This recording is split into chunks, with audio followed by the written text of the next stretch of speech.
Okay, this is part 14 of Federalist number 15. Again, I have left this on the screen for you because I think these are the most important things, or some of the most important things, that we have to remember as we go forward when we are talking about a government with knows the bounds of its authority, the limits of its authority, that it can be good to the safety and security and happiness of the people, and would not, at the end of the day, produce a tyrant, a dictator, or a group of aristocrats to sit at the helm of power and ruin citizens' freedom, ruin their future.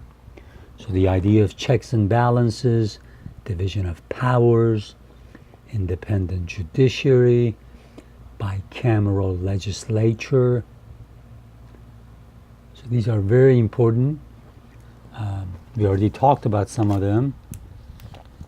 Okay, I will continue. I had to leave that paragraph halfway done. Remember, we are talking about, Hamilton is talking about in this Federalist that if a government is to be called a government, it has to be able to hold people responsible to their action. In other words, if there's a federal law, that law has to directly apply to the citizens. And if the citizens do not follow the law, then do not follow the federal law, then the federal government, without any mediation, without having to ask the state to help it, can actually bring that person that has broken the law to justice.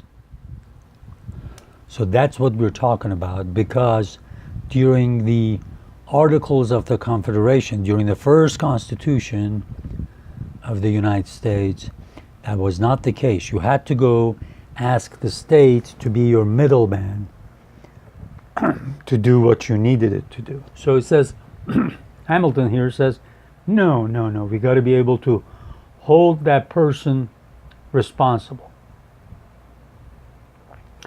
Then he says, it is evident that there is no process of a court by which the observance of the laws can in the last resort be enforced. Sentences may be denounced against them for violations of their duty, but these sentences can only be carried into execution by the sword.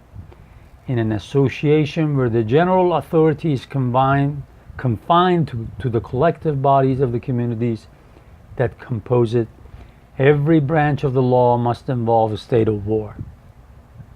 And military executions must become the only instrument of civil disobedience. Such a state of things can certainly not deserve the name of government, nor would any prudent man choose to commit his happiness to it. So when you have something like Articles of Confederation, when the law does not apply directly to people, then you'll constantly have to force the state to force the individual to follow the law. And this will, sooner or later, will bring you to a war with the state.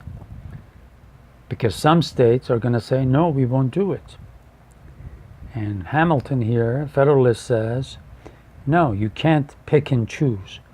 You can't say, I will hold some lawbreakers into account and I won't hold some of them into account.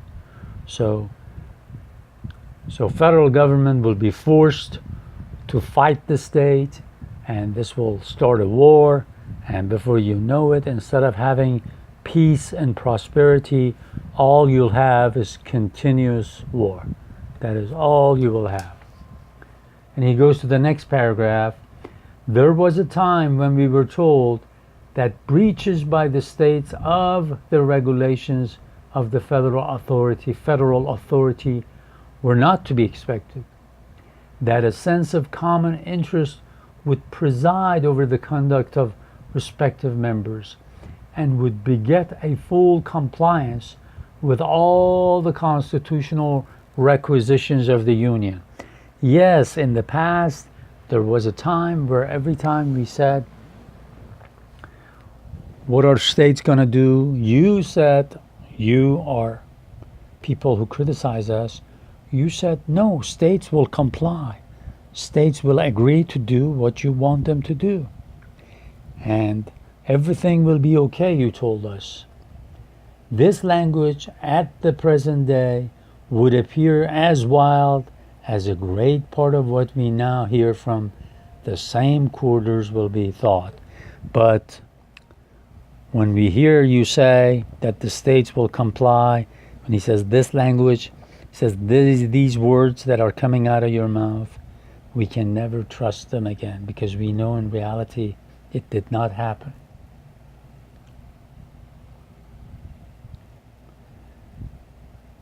When we shall have received further lessons from that best oracle of wisdom, experience. Look, he says, again, best oracle of wisdom. The best thing we can go to is the best oracle of wisdom is our experience. Experience is the best thing we can rely on, we can refer to. And experience has shown us this past 11 years, since 1776, that states did not comply. That every time the national government asked for something, states did not comply fully, if at all. So remember, again, he's talking about experience. That is what we are looking for. We are looking to see what has happened in the United States. That will teach us. PBS, the channel PBS that I've told you about, has just started airing Ken Burns and Lynn Novick's 18-hour part on the Vietnam War. And I'm almost positive it's going to be wonderful. The past 2 nights they've aired the first 2 episodes, and they will air the rest for the next following nights. But experience must be our guide. Like these guys have spent 10 years looking at what happened, how was the United States drawn into the Vietnam War, what mistakes were made, who told a lie, who told half the truth. Were Americans right to be so scared of communism? I think not. Sadly, they were not as wise as they needed to be. They did not realize what was going on in that situation. But anyways, I have already told you about not only referring to books, but because you might not have enough time, refer to great video resources, audio resources, learn from them. I've told you Ken Burns' series, different series will cover this different aspects of American civilization, and it will be helpful to you. Now in this series, he's looking at what happened, that America went to war. Was it justified? And so experience is the best oracle. Experience is our best guide. By watching things like these that are done right, that are done with a lot of research, by reading stuff, by listening to great historians,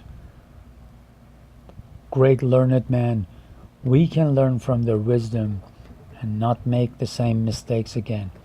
We can learn from the American experience with federalism. We can learn with the American experience or Canadian experience with federalism. And other countries, we can see what happens in Europe with the European Union And based on that, in a few generations, we can unite and build a better future for ourselves and posterity. So when he says experience is the best oracle, that's what we are looking at. We are looking to learn from the American history and see how federalism has unfolded. Then he continues, it at all times betrayed an ignorance of the true springs by which human conduct is actuated, and belied the original inducements to the establishment of civil power. Why has government been instituted at all? Because the passions of men will not conform to the dictates of reason and justice without constraint. Has it been found that bodies of men act with more rectitude or greater disinterestedness than individual? The contrary of this has been inferred by all accurate observers of the conduct of mankind, and the inference is founded upon obvious reasons. Regard to reputation has a less active influence when the infamy of a bad action is to be divided among a number than when it is to fall singly upon one. A spirit of faction, which is apt to mingle its poison in the deliberations of all bodies of men, will often harry the persons of whom they're composed into improprieties and excesses for which they would blush in a private capacity. So what I'll do is I'll go over this again in the next video. This paragraph is just beautiful, so I wanted you to hear it and then read it yourself again, and we'll go over it. But he is again referring to look at the experience in the world, look at history, and then also look at human conduct. Whether human conduct by humans individually or by when they are in a group. So we'll come back to this later.